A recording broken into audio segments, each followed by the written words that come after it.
Hola chicos, hoy les hablaremos de distintos temas sobre investigación, así que comencemos. El primer tema es el 2.1 estadística inferencial. ¿Pero por qué estadística inferencial? La estadística inferencial permite hacer generalizaciones sobre una población a partir de una muestra de datos. Esta utiliza técnicas como la estimación y la prueba de hipótesis. Para que quede un poquito más claro, te daré un breve ejemplo. Este nos dice que si queremos conocer el promedio de presión arterial de una ciudad, no es necesario medir a todos los habitantes, sino a una muestra representativa, y con herramientas estadísticas inferimos el valor aproximado para toda la población. Ahora veremos algunos de los autores principales.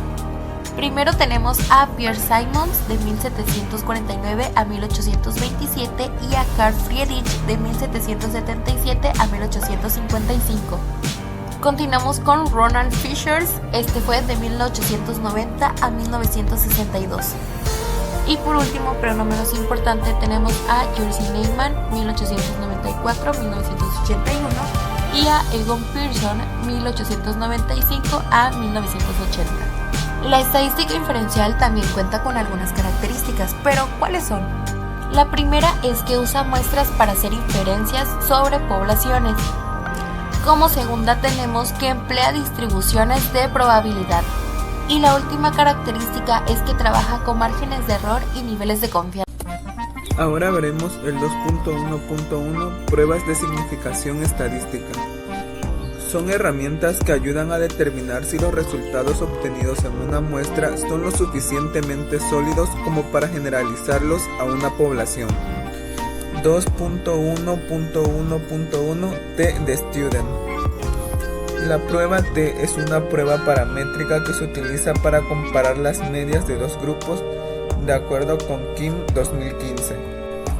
Un ejemplo de esta prueba sería comparar el rendimiento de dos grupos de estudiantes, uno con método tradicional y otro con una nueva técnica. El autor de esta prueba es William Seeley Gossett de 1876 a 1937, quien trabajaba en la cervecería Guinness y publicó su trabajo bajo el seudónimo Student. Las características de esta prueba es que se aplica cuando las muestras son pequeñas, menores a 30 datos, y supone que los datos siguen una distribución normal.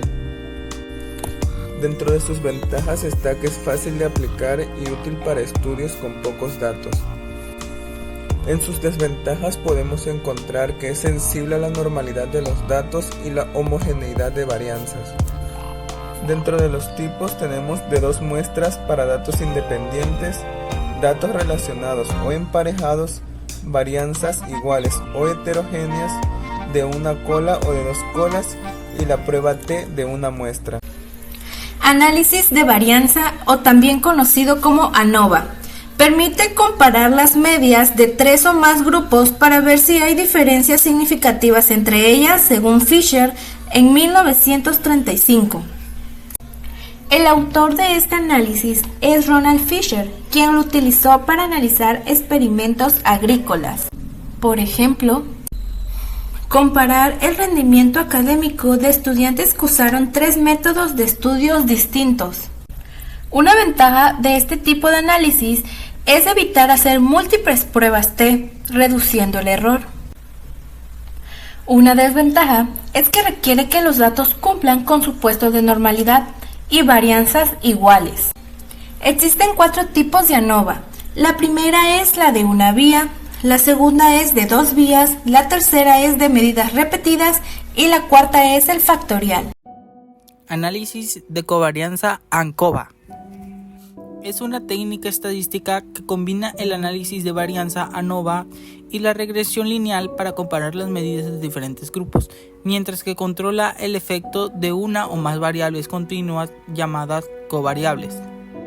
Ejemplo: evaluar el impacto de 3 métodos de enseñanza en el aprendizaje, ajustando por diferencias iniciales en el nivel de los estudiantes. Autores están Ronald Fisher, integrando métodos de regresión. Una de las ventajas es que permite obtener resultados más precisos, y por su parte, una de las desventajas es que requiere cumplir supuestos estadísticos más estrictos. En los tipos se encuentra si la covarianza es positiva, negativa o igual a 0. El análisis de multivariado es un conjunto de técnicas estadísticas que permite examinar simultáneamente múltiples variables dependientes e independientes para identificar patrones y relaciones significativas entre ellas. Dentro de los autores principales se encuentran Harold Hotelling, quien introdujo el análisis de componentes principales, y Ronald Fisher, quien desarrolló el análisis discriminante lineal. Un ejemplo de este tipo de análisis puede ser investigar cómo la edad, el peso y la dieta influye en la presión arterial. Una ventaja es que analiza múltiples factores simultáneamente. Ahora bien, una desventaja es que puede ser difícil de interpretar y requiere de mucho cálculo. Ahora continuamos con el 2.1.1.5 coeficiente de correlación. De acuerdo con Pearson 1896, es la medida específica que cuantifica la intensidad de la relación lineal entre dos variables en un análisis de correlación. Aquí su valor va de -1 a 1, siendo cercano a 1 una relación positiva y cercano a -1 una relación negativa, y cuando es cercano a 0 no hay relación significativa. Un ejemplo sería relacionar el número de horas de estudio con el rendimiento en un examen. Dentro de los autores destacados tenemos a Francis Galton de 1822 a 1911, quien introdujo el concepto de correlación, y a Karl Pearson de 1857 a 1936, que formalizó el coeficiente de correlación. Tenemos tres tipos de coeficiente de correlación: el coeficiente de correlación de Pearson, el coeficiente de rango de Spearman y correlación tau de Kendall. Las ventajas que presenta este tipo de estudio es que es fácil de interpretar y útil para estudios iniciales. Y sus desventajas es que no implica causalidad, sino solamente asociación. Bueno, ahora sí hemos llegado a la parte de la conclusión. La estadística inferencial es una herramienta fundamental en la toma de decisiones basada en datos. Esta nos permite generalizar hallazgos de muestras a poblaciones completas. Las pruebas de significación estadística como la t-de-Student, ANOVA y análisis multivariado permiten evaluar la validez de estas inferencias. Aunque presentan ventajas como la eficiencia y aplicabilidad en diversas áreas, también requieren cumplir ciertos supuestos para obtener resultados confiables. Su correcto uso es clave en disciplinas como la ciencia, la economía y la salud, donde las decisiones basadas en datos pueden tener un gran impacto. Los datos están en todas partes, en la ciencia, en la salud, en la economía y hasta en las decisiones que tomamos cada día. Pero, ¿cómo podemos entender el mundo sin analizarlo todo?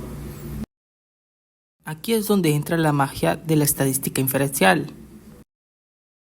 Con solo una muestra podemos descubrir patrones, hacer predicciones y tomar mejores decisiones. No necesitamos medir a toda una población para conocer su comportamiento, basta con aplicar las herramientas adecuadas, la t-Student, el ANOVA, el análisis multivariado. Cada uno de ellos nos ayuda a ver más allá de números y encontrar respuestas confiables. Lo increíble de la estadística inferencial es que no solo nos permite entender el presente, sino que también nos ayuda a anticiparnos al futuro. Nos ayuda a mejorar la educación, la medicina, el desarrollo tecnológico y tantas otras áreas que impactan en nuestra vida. Cada dato tiene una historia, cada número nos cuenta algo. Y cuando aprendamos a intentarlos, descubrimos que la información bien usada tiene el poder de transformar al mundo. Espero que este video haya sido de su agrado. ¡Adiós!